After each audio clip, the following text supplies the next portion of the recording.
कीमती होती है, इंसान उसको किस तरह तोलता है और किस तरह देखता है। लकड़ी के लिए और कंडा होता है, सब्जी के लिए और कंडा होता है, पत्थरों के लिए और कंडा होता है। ये ट्रकों के ट्रक तोलते हैं जी लकड़ी का। लेकिन आप सोने की दुकान पर चले जाएं सोना तोलने के लिए, वहां इंतहाई हसास तरीन तराजू होती है। वहां जो कंडा होता है वो सरसाइयों के एतबार से बताता है। क्यों? इसलिए कि सोना कीमती चीज। इंसान जिंदगी को पत्थर समझता है, इंसान जिंदगी को लकड़ी समझता है, इंसान जिंदगी को सब्जी समझता है। इसलिए सालों के हिसाब से इसका हिसाब रखता है। इधर धड़कता हुआ दिल पल पल ये इंसान को खबर दे रहा है कि ये लकड़ी नहीं है, ये मट्टी नहीं है, ये सोना है।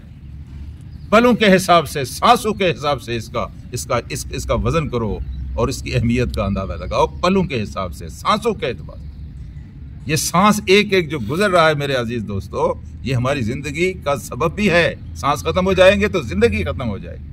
लेकिन जो चीज हमारी जिंदगी की हिफाजत कर रही है वही हमारी जिंदगी को खा रही है। सांस जितने खत्म हो रहे हैं हमारी जिंदगी उतनी खत्म हो रही है।